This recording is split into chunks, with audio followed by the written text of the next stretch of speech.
Welcome back to the Ghost Bunny Podcast. I'm your host, Bridget Marcourt, with a brand new episode for you guys. My guest today is Shannon Taggert. Shannon is a photo-based artist and independent researcher known for exploring how photography can navigate boundaries between the seen and the unseen. Her varied creative projects address the intersection of art, anthropology, and the supernatural. Her work has been exhibited internationally and featured by CNN Style, Book Forum, New York Times, T Style Magazine, Financial Times, Lens Culture, Le Monde, Washington Post, and the Paris Review, among others. Her first book, Seance, offers a series of haunting photographs exploring spiritualist practices in the US, England, and Europe. Supported with a commentary on her experiences, a foreword by Dan Aykroyd, creator of Ghostbusters and fourth-generation spiritualist, Seance examines spiritualism's relationship with human celebrity and its connection with technology, and it concludes with the debate over ectoplasm and how spiritualism can move forward in the 21st century. Seance was named one of Time Magazine's best photo books of 2019,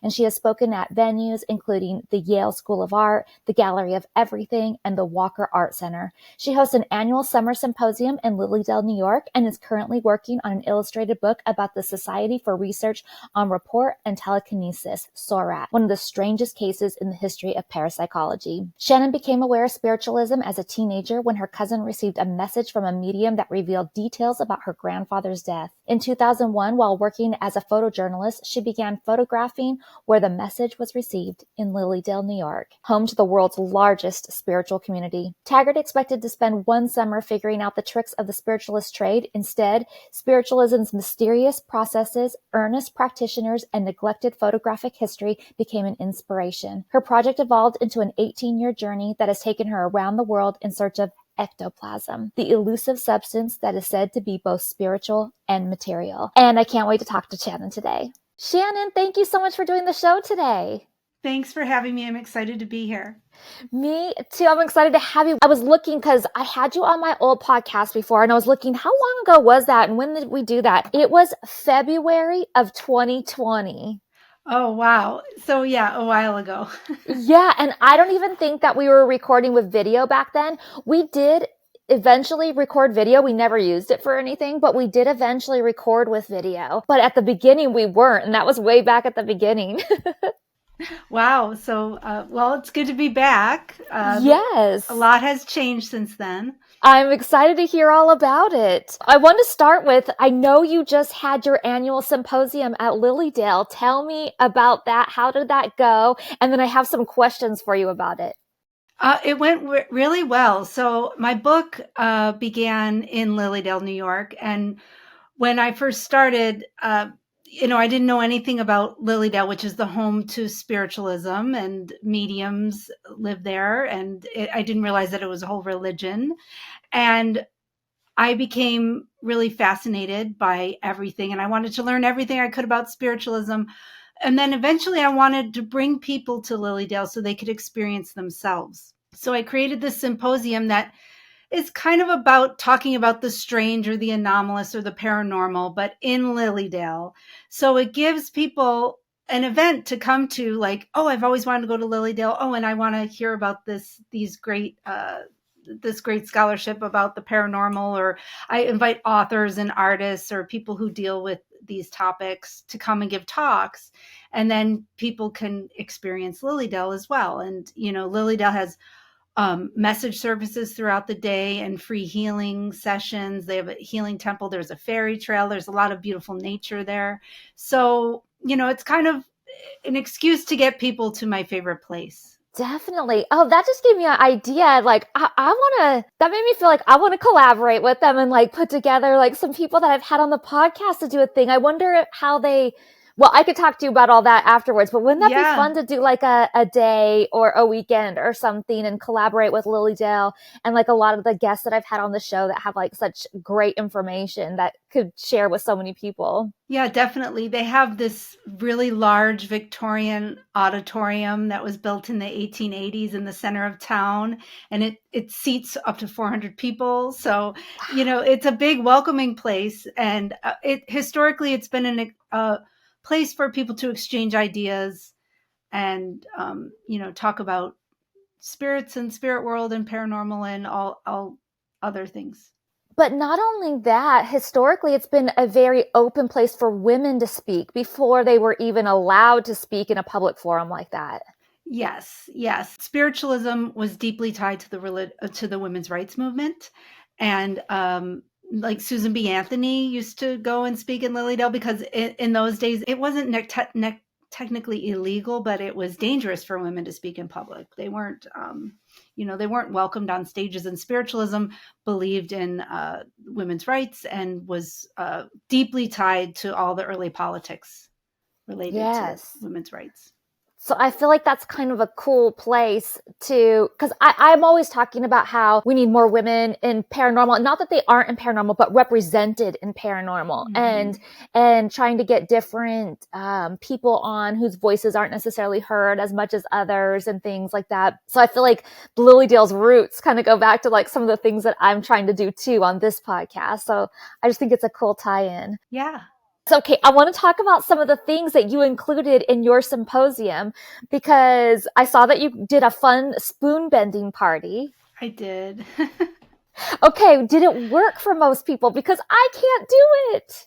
It did, and I was shocked by that because, so this is the first time I've held the spoon bending, and there used to be spoon bending parties a lot in Lilydale, and part of it started with this medium named Anne Gaiman, who she was probably one of the most famous mediums who ever worked in Lilydale, and she kind of originated. She brought the spoon bending, because spoon bending kind of evolved in the PK studies or the parapsychology kind of realm, but Anne Gaiman brought it into spiritualism. So spiritualists use it as a development exercise because of this Anne Gaiman. And so she had brought it to Lilydale, and then there was our historian, Ron Nagy, had done spoon bending parties for a number of years, but he stopped.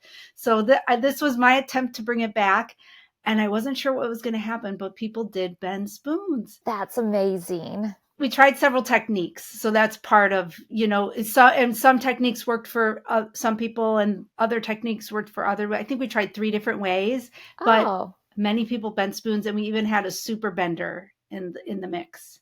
Oh, tell me what a super bender is. Well, somebody who attended he bent 3 spoons where he took the bowl of the spoon and bent it in half, which is like incredibly difficult. And we were really shocked by it. It was pretty wild. So that was exciting. Just so the listeners know, if you don't know what spoon bending is, it's where you just like lay your fingers gently on the spoon, and you can correct me or tell the different technique. But what I know of, and then it's like your mind, you're like, I'm going to bend the spoon, and it just like melts kind of in your hands, and you're able to manipulate it like it's putty. It's never worked for me, but I've seen it done on video, and I know about it, and I want to do it. Okay. Well, yeah.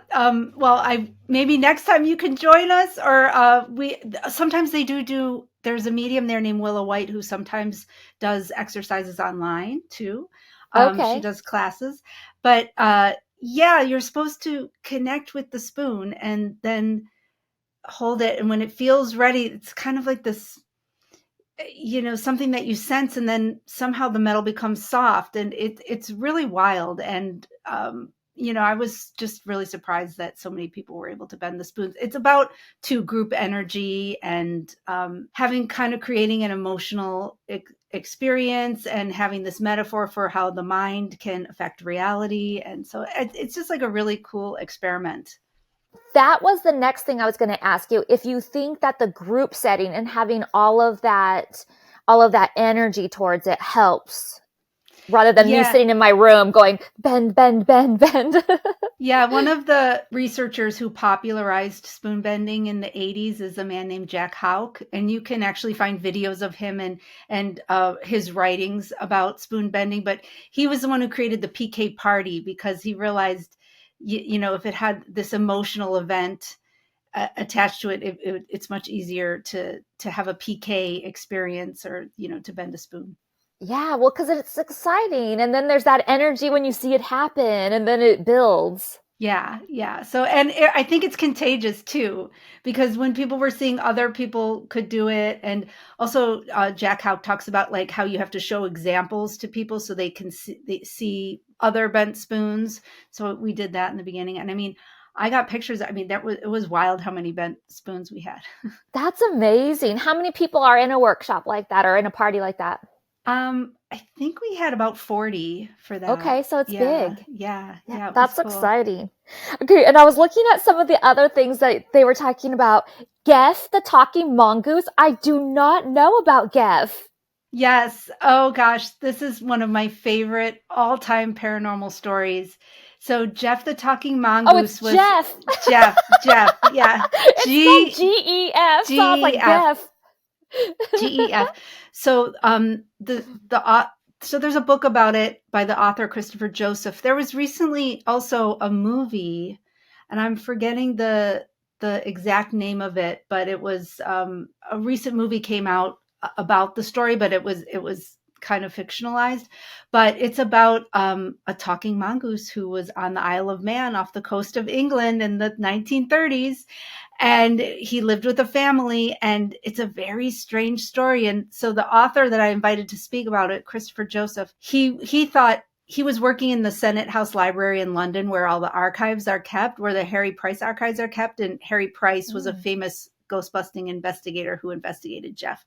And Chris thought, "Oh, I'll just read about this case and I'll figure it out in a couple weeks." And he went down the rabbit hole, and it's a really complicated case because Gef the Talking Mongoose used to, spread gossip around the town and somehow knew about everybody's lives and was able to talk, and people, didn't know how he was doing this, and there was evidence where many people heard him and they couldn't discern how this voice would be happening, but he was a kind of a playful, tricksterish talking mongoose who lived with this family on the Isle of Man. And when you get into the details of the case, it gets really freaky.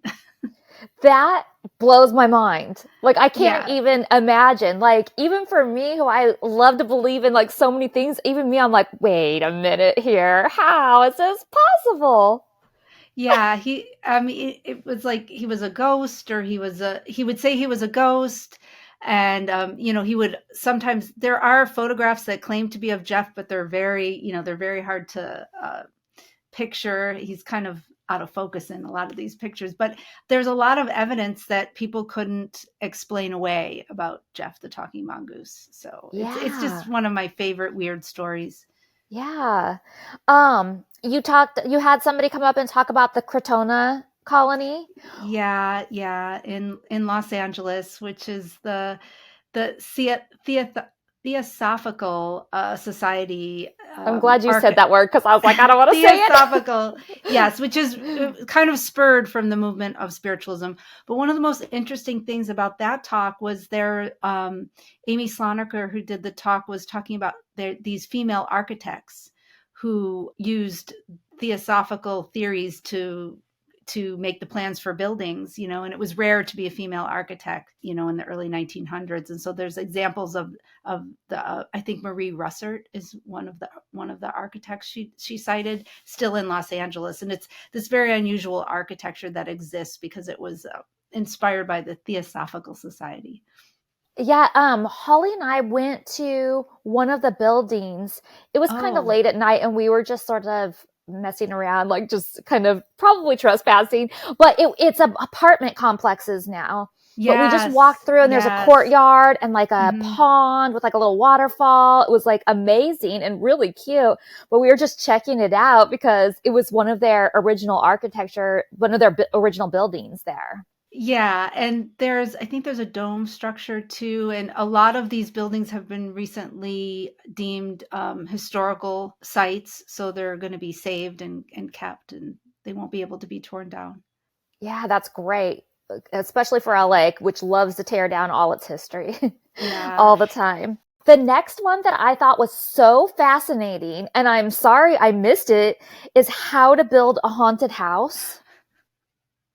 Yeah, that was a thought experiment by the author Robert Schneck, who he's famous. He wrote a book called The President's Vampire, and in that book there was a short chapter called The Bye-Bye Man, which I believe was made into a movie. So I invited Robert, he's famous for that, but this is a thought experiment that he'd been working on for 25 years. And it was just kind of considering, other than the land, are there certain things about a physical structure that could make it more likely to attract ghosts or hauntings? And so he kind of ran us through the theories, and some of the plans that he proposed were for houses I would not want to live in. Different angles and places to put the windows, and playing with proportions. And he just talked a lot about how the structure could affect the way that you feel in a house. That's so fascinating. It reminds me of those places they call like the mystery spot or whatever, where like the gravity is really off and it's like angled weird, and the balls roll uphill and things like that. Yeah. A broom will stand up on its own and stuff. Yeah. And I had previously in other symposiums, we had also talked about octagon houses, because there's an octagon house in Lilydale, and, early spiritualists believed that those were conducive to spirits because the corners were more rounded. So, there's theories about that, octagon houses too. But Robert was just kind of going down the rabbit hole of all the ways you can make a house spooky. Yeah, I think it's fascinating. And then you had somebody come on and talk about Palladino, one of the way back OG psychic mediums. Oh, yeah, that was last year. We had Asti Hustvedt talk about Eusebia Palladino, who is this astounding case because she was a female medium who did seances and would supposedly make tables tip in the dark and make things manifest. Supposedly a cold breeze would blow right from her forehead and all sorts of phenomena. And she was studied by some of the most famous scientists of her day. And she really confused a lot of them. They could sometimes she would be caught cheating, which is also one of the reasons why she's such a phenomenal figure, because even though she was blatantly caught in fraud at times, and other times there was no real way to explain what she was doing. And she's famous for saying, "Hold me tight or I'll cheat," meaning, you have to make her restraints really tight or else, because it's easier to cheat than make the phenomena happen. And so she's really a fascinating figure. Wasn't there an OG psychic medium female who was very, very flirty, or sometimes took her clothes off, or?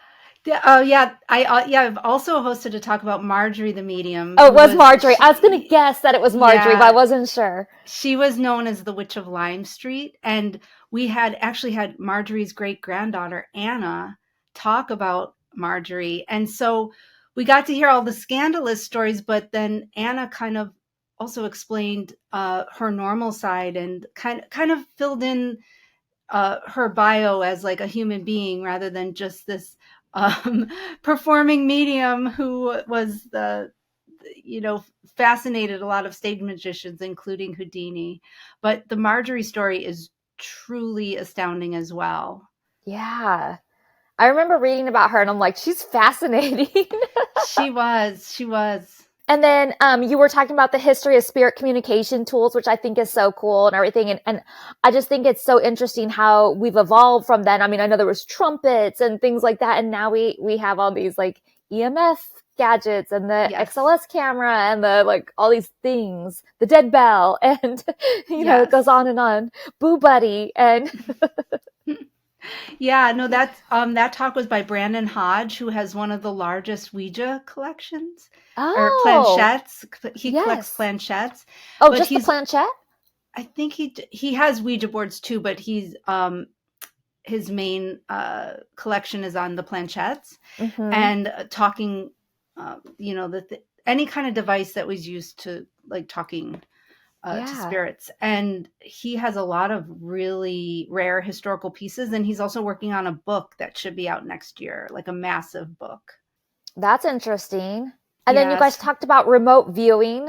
Yes. My friend Suzanne Flores, who has studied remote viewing, she's a journalist, and she helped us explain what remote viewing is, which is it's kind of like the government tried to make a protocol for clairvoyance, which is like, seeing with your mind. And supposedly it's very effective, and you can train as a remote viewer, and you can use these processes to do remote viewing. And Suzanne is working on a project where they had a remote viewer view a crime scene and try to help solve a crime. And they did come up with some evidence that has moved the investigation forward. And so, we were talking about that. And when that talk happened, there was a really interesting conversation that was spurred by the audience, because a lot of mediums who were in the audience were talking about their experiences with solving crimes and how it's a really uncomfortable thing, and not a lot of mediums like to work that way. And so it gets into this whole, can mediumship help solve crimes, and do police use mediums, which I have heard that they do more often than you would think. Yeah, I've heard that they do. I've had people on the show that said they've been consulted for crimes. So, yeah, I think that I feel like, why not? Especially if a case isn't moving, like, why not get information? Right. You can. And I guess some mediums are afraid that they were talking about in the history, sometimes mediums who give information are then accused of crimes. So it gets kind of complicated. Oh, I didn't even think about that, but yeah. But I mean, there would have to be some sort of connection or something, right? I know. But so this particular case, though, Suzanne had paired the viewer with the case, and they did get new evidence that the police are looking into and using. So it's very fascinating. Also, with that remote viewing, supposedly, and I don't know if this is true or not, it's rumors or conspiracy things, I don't know what you want to call it, but like, supposedly the government used remote viewing to find Osama bin Laden. Oh, wow. I didn't even know that. Wow. That's what I've heard. So that's interesting. That's how they knew like his exact location. They had remote viewers that even knew like what room he was in. Wow. Well, I mean, they have spent millions and millions of dollars on it, so there must be something to it. For sure. Yeah. It's so interesting. And I feel like it's one of those things that not everybody, I want to say everybody, but a lot of people could train themselves to do. Yeah, I think they have big conferences in Las Vegas where viewers get together, and there's training, and there's even, they use it for like gambling. They use it as a test, like, oh, can we, certain groups use it to try and win money, and play with the concept. They better watch out. Vegas is going to be like, you can't have that conference here. I know. And then there was a thing on spontaneous human combustion, which I've always been sort of fascinated with. Yeah, that was, it was a little rough with because the pictures are so crazy. Graphic. But we had the world expert, who was a man named Larry Arnold, who wrote this book called Ablaze. And he's been, researching it for at least 30 years, and really made a compelling case for, they can't explain away the evidence, and kind of argued for it. And it's a very compelling, it's just the pictures are hard to look at, and the evidence, it's so dramatic and so terrifying, but it's really fascinating stuff, because it does speak to a true mystery about the world. Definitely. And this is what I was getting to. I was hoping that you could tell me, I know you're doing a book on it and everything, but tell me a little bit more about Sorat. Sorat. Okay. So Sorat is, it was an experimental seance group that was started by an American poet who was famous at one time. His name was John Neihart, and he co-wrote a book called Black Elk Speaks with a medicine man named Black Elk. And it was really popular in the 60s and 70s. But anyway, when he was teaching at the University of Missouri, he started a seance group with some of his students, and it turned into this absolutely wild project that went on for 50 years. And so one of the students who documented it, after Neihart died, they still kept doing these seances, and a man named Tom Richards was the one who documented it. And I, with the sociologist Jim McLennan, I helped save this archive. So I have all their pictures and all their audio and all their notes, and they made movies, and it's really wild stuff. And a lot of it's never been seen before. So I'm doing a book about like all these pictures and the story. I'm going to write the whole story of the group from beginning to end, and kind of tell it like a ghost story, because it's really, I kind of see Sorat as the great American ghost story, and there's a number of reasons that it's just like a quintessential ghost story about an American ghost story that's never been told before. So I'm really excited about that. That's so exciting. Yeah, I can't wait to hear about it. So let's talk about your roots a little bit. Your story kind of stems back to when you were a teenager. And you learned, well, actually, it was your cousin, right? Learned something about your grandfather? Yeah, my cousin went to Lilydale. We grew up in Buffalo, which is near to Lilydale. And my cousin went, and this medium, you go to a message service, and when you go to a message service, you just sit on a bench, and a medium stands in the front, and they pick people out at random from the group, from the crowd, and they ask if it's okay to give you a message. And so you don't write your name down or anything like that. It's anonymous. And so my cousin went, and this woman picked her out, a medium picked her out and said, "Oh, your grandfather's here." And she went into this whole thing about how he had choked to death, and that's really how he died, and he wanted her to know. And she thought, this woman's so crazy, because my one grandfather died of cancer and the other had a heart attack, so this is obviously fake. And so she went home and kind of was going to laugh it off with her parents, and my uncle, who's my dad's brother, was like, "Oh no, that's true." And it turns out that our shared grandfather really did die of a choking incident, even though he had cancer. And so it was just very strange. I just thought, how could this stranger like just spit this out? Yeah, it had happened like over 30 years prior, and no one ever talked about it. And it was just so weird. So I just thought, it always stuck with me. How could somebody know such a thing? I mean, and I had never had a reading. I was just going on my cousin having this message, and that's what brought me to Lilydale later. Yeah. And so you go to Lilydale, and were you just like going to get a message, or were you just like going to check it out? Like, what were your thoughts when you went there? I had become a photographer. So at that time, so after high school, I went to college for photography, and then I was working as, a newspaper photographer. And I thought, oh, I'll just spend a couple weeks visiting. I was living in the area, so I'll visit this summer and make a short story about this weird little town. And here I am all this time later, just because their story was so compelling. There was all this American history there that I had never heard of. There was all these traditions of, different kinds of art, like, spirit photography and spirit art and automatic writing. They also have examples of precipitated spirit paintings. There's a lot of really just interesting creative things related to it, and interesting to history. And I just became fascinated, and I had to know more. And also, the people I was meeting, they didn't strike me as frauds. They struck me as sincere practitioners who were doing work that they were called to be doing. And also the whole element of spiritual healing, which I think is really important, which they were keeping alive, that they do a laying of hands of healing, and they believe in the power of, that we can heal ourselves and that you can heal others. And Yeah. so, yeah. Were they a little bit worried about you coming in and trying to do a story on them? Were they like, oh, I don't know?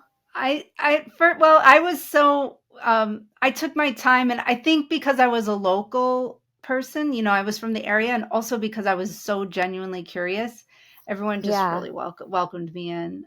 So it wasn't like I was trying to go in to do a big expose, and I think that they realized that. And so I met so many interesting people who were really generous with their time, and so became fascinated. And then 20 years later, it became the book, but it took me a long time to compile it into the book. Yeah. I was reading too, I think it was on your website that, or maybe it was another show that I saw you do. You talked about how it started out as just like happy accidents. Can you talk about that a little bit? Yeah. So when I started photographing there, I didn't know how do you photograph the unseen? Like, how do you photograph invisible things? Like, if a person is getting a message from somebody in spirit and they're giving it to somebody, how do I show that in a picture? And so I started going around with my camera, and at one of the sessions, there was a woman, and she was giving a message, or we were passing around a red light, because spiritualists have this, they do this technique. It's called transfiguration, where you sit under a red light and you're try to see if you can see spirits. And so this woman had a red flashlight, and everybody was seeing, two faces, and one that looked kind of like her but different right next to her. And I tried to make a straightforward picture. And on my film, I got back two faces exactly like everybody was saying that they were seeing, and like clairvoyantly, or they were discerning this, and I couldn't see it. It was not objectively visible. So It was, that coincident, that happy accident. So then I started playing with time exposures, and, I've gotten some orbs and all that. And it just became more interesting to me once I accepted, like, not trying to control everything, just being more playful. And I did get a lot of really compelling, synchronicities with my camera. Yeah, it's so interesting. And people can find all of those images and everything in the whole collection in your book Seance, correct? Yes. Which is almost out of print. Oh, really? Yes. It's a second edition, and it's almost out of print again, which I'm excited about, but I'm sad because I still want it out there, but I think there's a few copies you could still find online. Okay, perfect. Can we talk a little bit about the history of spirit photography and stuff? Because I feel like people need to know a little bit of the history and how, like, where it is at this point. Yeah, so spirit photography has been around since the early days of photography, but like when you study photography like I did in college, it's not part of the history. It's kind of like this embarrassing part of history. But, people, the first spirit photographer was William Mumbler, and he created these images that looked like double exposures that the believers believed were true and his critics believed were false. It even went to trial. There was a big trial in New York State over Mumbler's photography. And, it kept on, even though people said it was all fake. There have been many, many different iterations of trying to photograph spirits or thoughts or energy. It persists. It comes back. I mean, today, I would say the spirit photography of today is the orb photography. So there's a lot of people who use digital cameras and get orbs. And some of those pictures are really astounding and amazing. But, it started since the very beginning. People have been trying to photograph the unseen with cameras, and it persists no matter what, no matter how much it's debunked, it comes back in other forms. And so it speaks to the mystery of photography, but also our desire to, like, visualize the mysterious or visualize the unseen. And, a lot of the pictures some of them are really odd. Some of them are hilarious. Some of them are beautiful. Some of them are really compelling and strange and unexplainable. So, I love that history. I love that history too. And I love seeing them, whether they're fake or not. Like, I feel like they're fascinating. I think Mumbler was a fascinating person. And I think that, I was just talking to somebody else about this too. I feel like, Mumbler may have faked some of those things, but I also feel like it may have started out as something that was real and happened, but then there was pressure to keep doing it. Yeah, there's some real mystery in his story because he was never blatantly caught. People mimicked him, but he was never really caught in the act. And there's something really special about his pictures. They're really perfect in an odd way. And they don't look like other spirit photos. So I love the Mumbler story, and I love some of the mystery behind it. Yeah. Do you think, and there's one that's popping in my head, but like, is there a photograph that you feel like, oh, I don't know how they did this. Like, this is really incredible. Like, I know a lot of people, I think it's called the brown ghost. Okay. Yeah. With the hallway. Yeah. Or like on the staircase or whatever. A lot of people think that there's no way that could have been done. But then I've heard other people go, and have like reasons for it. Is there a photo that you think of where you kind of like, that one I think is the real deal? Well, in the Sorat collection, there's a lot of photographs that I cannot explain. And those are they're levitation pictures, a lot of them. Ooh. But they're so perfect, and they're so, people say, oh, they hung the tables up with strings. And, I have the negatives and I can't see that. And also I know as a photographer, it's really, it's difficult to make a perfect picture like that. You often have to shoot a lot and they have many perfect levitation pictures, very spooky, of tables like levitating 15 feet high in the air at night in a tree. And there's a lot of strange, it's my favorite collection of spirit photography. That's why I'm so excited to do the book on it, because only a few of them have ever been published before, and I have a lot of pictures of That's theirs. exciting. And I don't know how also too, I have the audio and I have the notes. And they all align. So if everything is faked in the pictures, they were acting it out like a pretend play to make the audio, because you would have had to have done it in real time to have the audio match. And there's sometimes you can even hear them doing the picture, like the click of the picture, and they're only taking one picture. So it would have to be like a really massive hoax if they're faking it all. And sometimes there were other people there who also took pictures of the same thing as it was happening. So it's a really wild story, and I love the pictures so much. Yeah, it sounds like it. You got to go, correct me if I'm wrong on this, but if I remember right, you got to go to Findlay College? Yes. Can you kind of tell people, because I think of it as like Hogwarts, and I want to go take just one class there at least. Oh, you should. It's such a special place. So Lilydale, if Lilydale's a town, so Lilydale's a town of people, and there's all these different houses, and you get together an entire summer. But Arthur Findlay College outside of London is a building. And so it's you go and you take like a week of mediumship classes, and you're in the building, living in the building, working with people from all over the world. And so it's a more intensive experience because you're all in the same space, but it's a beautiful estate. And it was left to the Spiritualist National Union by a man named Arthur Finley, who wrote some classic spiritualist texts. Like one that comes to mind is On the Edge of the Etheric. And he was a lawyer and, but was a spiritualist, and he was a stockbroker too. And, he left all this to be this learning center. And the most amazing things happen there. People come from all over the world to do trance or learn about healing or, and it's so fun. And they even have a little pub in the basement. So after you do your classes, you can go to the pub in the basement at night. And it's so charming. And it's such a, there's not a lot of places like it in the world. And so I really respect what they're doing. And I've met some of my best friends there that I've ever had in my life. And it's just a really cool place. It sounds like it. I want to go. I want to take a class. You should definitely go. Yeah, I can even think of my outfits already. And It's so fun. I saw, and I don't know if this was on your website or on somewhere that you spoke, but you said the spiritualists do not like the occult. Can you explain like the difference between like the two things and why they don't like it?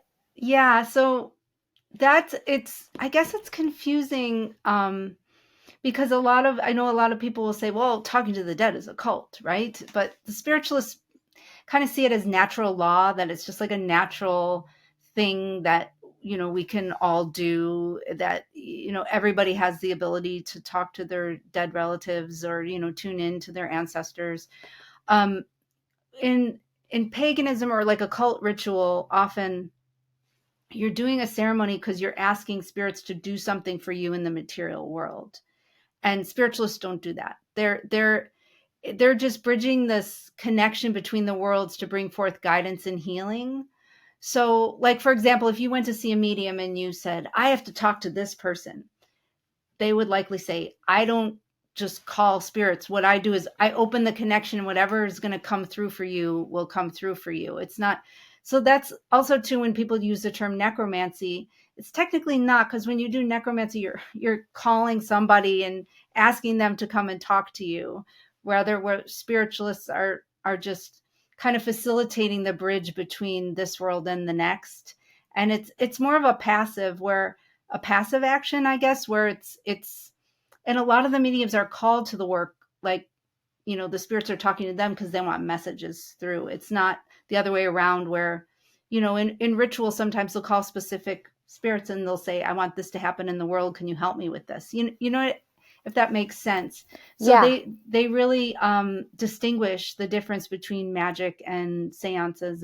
But although a lot of the younger people who are interested in spiritualism are pagans who do ritual. I mean, it depends though too. It depends on what type of pagan you are and what type of ritual you're doing. There's a lot of, it's a big, broad spectrum of, ritual activity, but that's what, so spiritualists, they see it as like part, like just natural law, part of the Enlightenment. It's not anything that's like hidden. That's another difference too. Often if you're doing occult ritual, it's hidden, it's in secret. You have to know certain rules. You have to be initiated.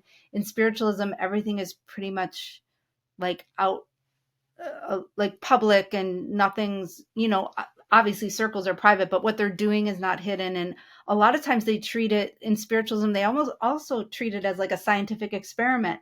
Like you're allowed to bring cameras. They really love evidence. They love observers. They love reporting on it. They love being open about it. So that's another big difference too.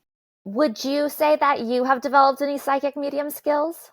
I definitely think that just by also too, because I had to study mediumship because I was learning about it and I was in the classes photographing, I've definitely become more intuitive. And I think with my camera, it's helped my creative processes. And, a lot of photography is about intuition and tuning in and being in the right place at the right time, and all of that stuff. I'm not a medium. Like I know some great mediums who like can really give messages. But I have, like, in the development classes, when I'm in a group and everybody's really sincerely working together in this state of belief, and I do an exercise, like sometimes you're paired with people, I have gotten information that made sense.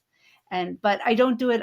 It's not my profession, or it's not anything I do privately, but Right. yeah. But it's exciting, right? When you get something and you can verify it.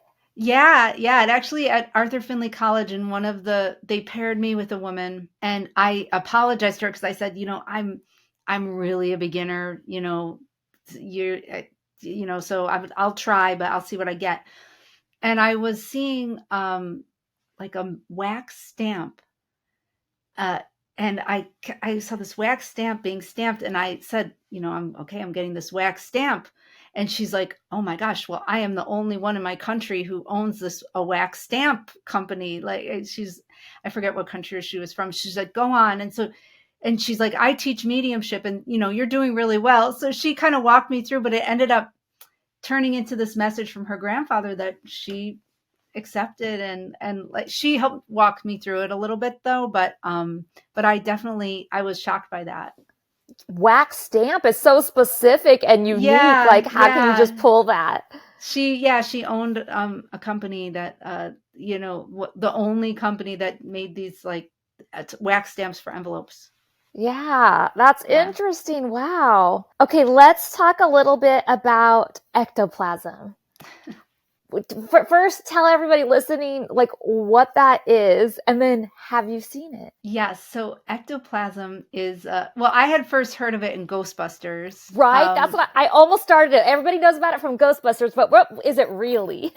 Right. So Dan Aykroyd is a spiritualist, and so he's drawing that from spiritualism. But ectoplasm, so it's this substance that is, it's supposed to merge life and death, and it comes out in the seance room. And if you're with a really good medium, it's like this ether. It's sort of like water, where water can be ice or steam, or, it can take many forms. But in the pictures, it looks like fake cheesecloth and weird constructions, and it looks really phony. But when you go and read some of the reports from the scientists, there's a lot of mystery. They say that it kind of arises and it takes shape, and it becomes faces, or it becomes forms of hands and touches people. And believe it or not, some of the original sources are unexplainable when you get down to it. I know that's not the popular, the popular view is that Houdini and all the stage magicians explained it all away, but that's actually not true. It's actually a really, there's a lot of strange history attached to the substance of ectoplasm, but there's also a lot of hoaxing. A lot of people were caught faking. So you have this line, as always, with, between the true and the false, and the fake and the real. And so I never thought I would see ectoplasm. I had gone to Findlay College early in 2003 for a course on physical mediumship, but we were all it was a course of people who wanted to do such seances, and our teacher told us, I don't think any of you are going to be able to do it. We were all, we were undeveloped. So, and you hear the stories of it takes 20 years to be able to do it. And so, I didn't think I would, but eventually I did find mediums who were claiming ectoplasm and presenting such seances. And I photographed the most famous medium, I guess, out for that is a German medium named Kai Mugi. And he's a whole chapter in my book. And we delve into all the complications of ectoplasm. But yes, in his seances, it looked just like those vintage images of ectoplasm with faces and like, wild, like a wild substance appearing in the room. And so it's very interesting. That is interesting. I would love to see that at some point. I have a note here, and this was a couple of notes that I took from like our last time we talked, but did you get a post-death voicemail? I have Neil in parentheses. Oh, that is my very good friend, Donna. So I actually met Donna, at the Arthur Finley College, and we are very close friends. And she's kind of like, I call her my paranormal muse because we do road trips together all the time. But we met in 2012, but Donna, she became an EVP researcher. Have you done a lot of shows about EVP, electronic voice phenomena? Yes. So she became an EVP researcher because her brother-in-law, he died in a car accident. And 3 days later, she got a voicemail. She was checking her voicemail, and there was a voicemail. Hey, Donna, it's Neil. And then there was like a sound. And then all of a sudden, this other woman pops up on the voicemail and says, oh, I think there's a cross line. And then it like goes back and forth. And she hears Neil's voice again. And she thought, what the heck is going on? He died 3 days before the timestamp. And so she called British Telecom and she said, I have this voicemail and obviously the timestamp is wrong. And they're like, no, that's impossible because it's like a fixed system. And if your voicemail the timestamp was wrong, we would have had to have a system meltdown. It would have the whole system would have had to been down, and that hasn't happened in over 10 years. And she's like, well, I got a crossed line and this voicemail from, my dead brother-in-law. And the guy said, first of all, there's no such thing as a crossed line anymore because it's all digitized. But he said, I'm sorry to tell you this, but this is the first time I've heard about this. So you should maybe Google phone calls from the dead. So she had called British Telecom looking for answers. And the guy said, this happens sometimes. Google phone calls from the dead. So yeah, that, and so I write about it in my book. I write down a story in my book. But maybe that's where I saw it. That's where I remember seeing it then. But that's how we met. That's why she got into the paranormal. She never thought she would be interested. I am actually fascinated by phone calls or electronic messages from the dead. Like I want to get more involved in that whole research because it's fascinating to me. Yeah, there's a classic study I think done in the 70s by Scott Rogo, and Bayliss. Yes. Yeah, but it's really fascinating. There are weird examples, and I know that Donna's not lying, so I don't know what happened, but it's very strange. It really is. And then I have a couple other like weird little notes here. So tell me if these resonate with you, like they were stories from before or stories from your book or something. A penny in a teacup. Oh yeah, that happened at the Arthur Finley College too. Okay. So there's a thing called an apport in spiritualism, and that's when an object materializes suddenly out of nowhere. So I was at Finley College, and I was, we had tea break, and I took a teacup, and it was in a stack, so it had been, upside down, and then I put it right side up, and I filled it with tea and water, and I went into the lecture hall, and I brought my tea with me, and I didn't have any of my American money on me, and there were no other Americans there. I was sitting next to a woman who was Norwegian, and I was drinking the tea, and when I got to the bottom of my cup, I was shocked because there was an American penny at the bottom of my teacup. It was an Abraham Lincoln penny, but I didn't hear it splash in. I don't know how it would have. There was no splash.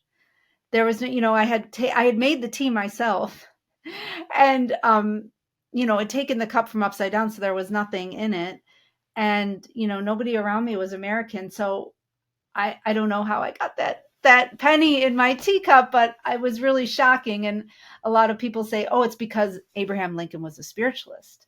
That's why he sent you that penny. But it was just an unexplainable thing that happened to me. And I've only had things like that. I've had it happen several times, and it's always at the Arthur Findlay College. Which is strange. Yeah. Yeah. Have you ever had an apport in any other way?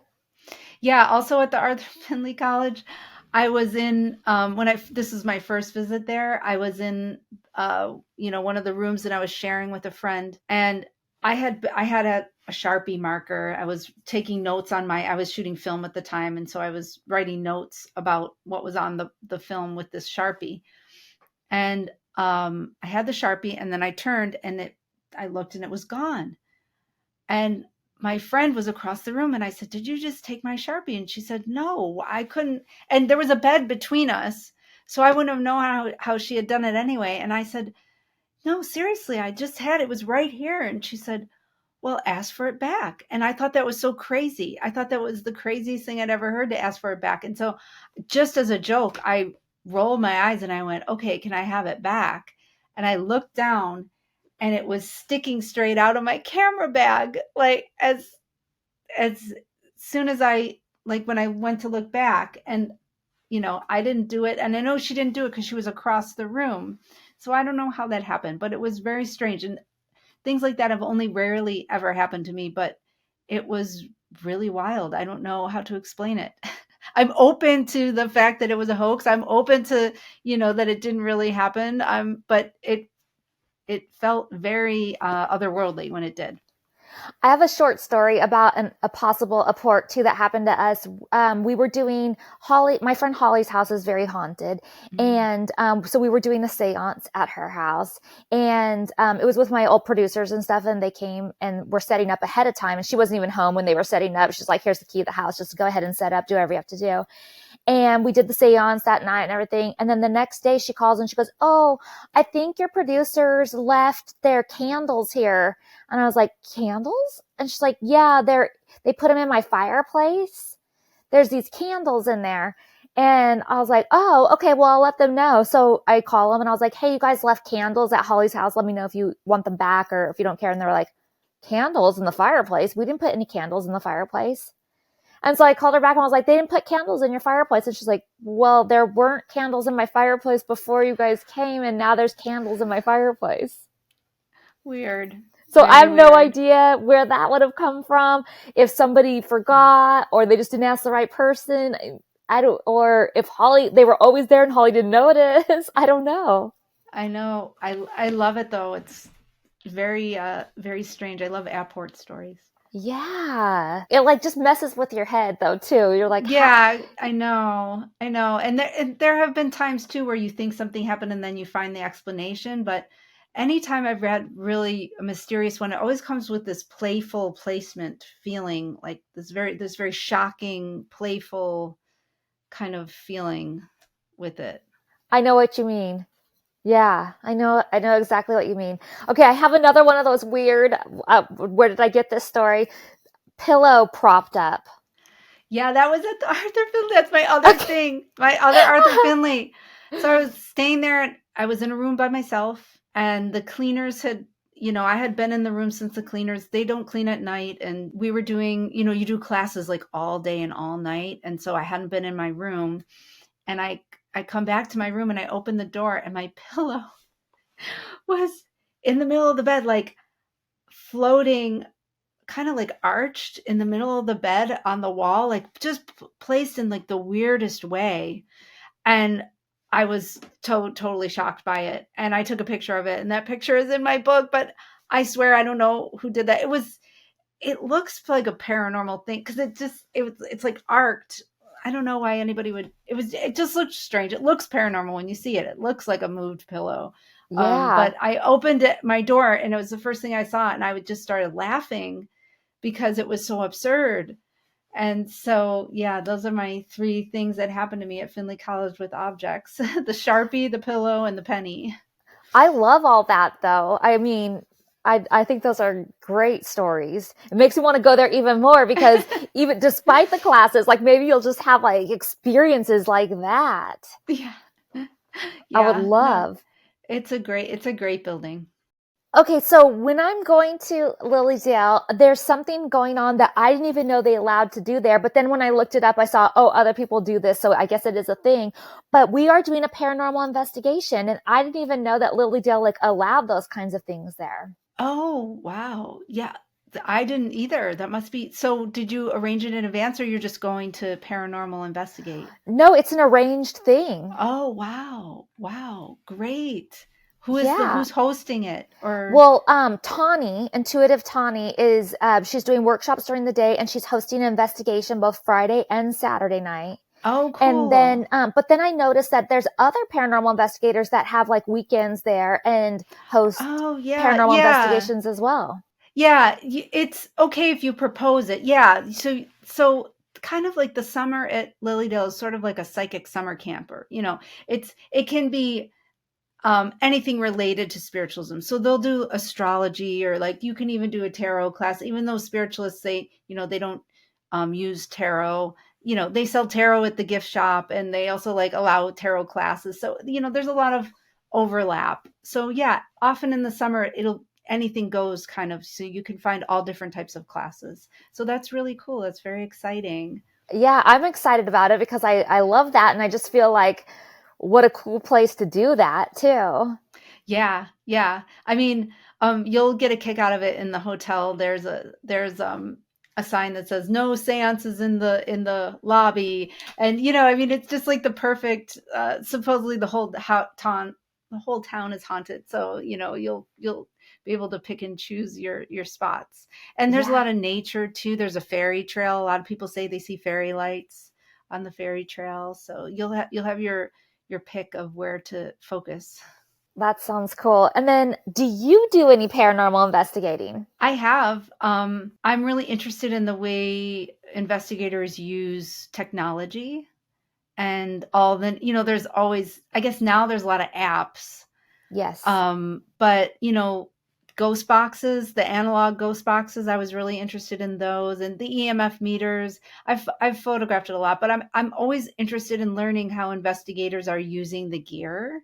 Mm-hmm. So yeah, I've been on at Finley College. They have a paranormal investigation course. Really? Too. Yeah, that's where I met Donna. See, I so really maybe have to that's go. your week. Yeah. Yes, I really need to go. I need to get serious about this.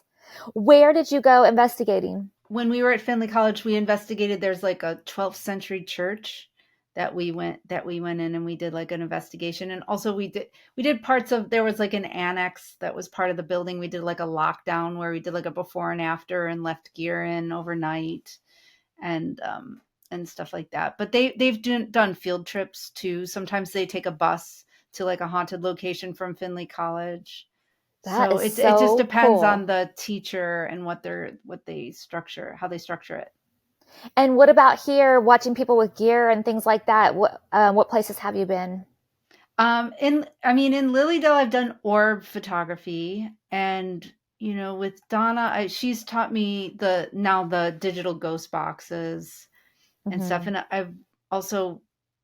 I haven't been at too much investigation at Lilydale, but other than the orb photography, I've done a lot of orb photography there.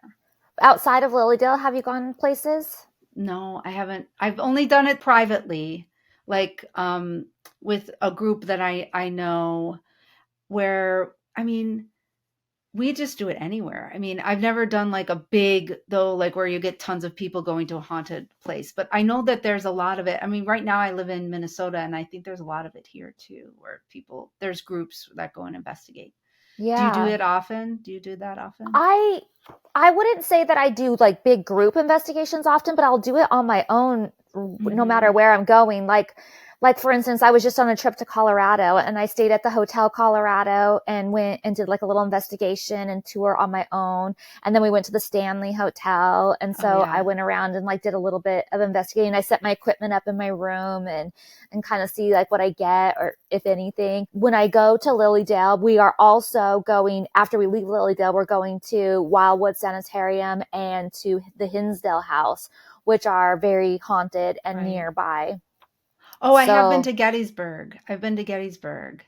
Very haunted. I've been to Gettysburg, but I didn't get to like investigate. It was just literally just being a tourist. Yeah. I'm hoping to go back to Gettysburg as well. So. Me too, because it's fascinating. Did you have any experiences there? No, but I know people who've had really. I know a medium from Lilydale named Penelope Emmons who, got information, like direct information from a soldier on the field, and that they were able to like fully verify. And she lived in Gettysburg for a number of years. But so I do know people who've had experiences in Gettysburg. And also that there's a story in my book, this woman who I used to know in Lilydale, she was a medium named Betty Schultz. She used to go to Gettysburg all the time. And she'd say, oh, there's a lot of soldiers who need to go into the light. And she would help guide them to the light, which, is called, like the rescue circle type thing. I don't know if you've encountered any of that, where mediums who try to help lost souls get to the light. Yeah, I have heard about that. I don't think I've ever had anybody on to talk about that specifically, but I have heard of people doing that. Mm-hmm. Gettysburg has fascinating stories. I've had people on the podcast who have had apports from Gettysburg, like actual, like, those old, like, musket style bullets, like, put in their hand. Wow. And, like, they don't even make those anymore. Like, you can't, like, you couldn't just, like, get those, Wow. Yeah, no, I know. There's some fascinating apport stories like that, of things that, are from another time that you can't explain. Yeah. It's so interesting. Well, I know we are almost out of time. So thank you so much for doing and sharing all these stories with us today. Tell everyone listening how they can get your book, follow you on your social media, attend your symposiums, all that good stuff. Yeah, everything is at my website, shannontaggert.com. And I also have I have a mailing list, and I have a Substack where I write, sort of like a paranormal journal, kind of like of all my experiences since my book. And so there's links to my book and links to that and all of my exhibitions. And my annual symposium is at the end of July in Lilydale every year. And so please join us if you're interested. It's usually a really great time. I love that. I hope you guys enjoyed this episode of the Ghost Bunny Podcast. Thank you so much for joining me on my spooky adventures, and I look forward to sharing a new ghost story with you each week. Please subscribe to my podcast so you're always the first to know when a new episode is out, and follow me on social media at Ghost Bunny Podcast on Instagram, at Ghost Bunny Podcast on YouTube, and at Bridget Marcourt on Instagram, and at Bridget on Twitter, if anybody still uses that. And you can also go to patreon.com/ghostbunny for more spooky tours, investigations, and additional content. Thanks, guys. Mwah.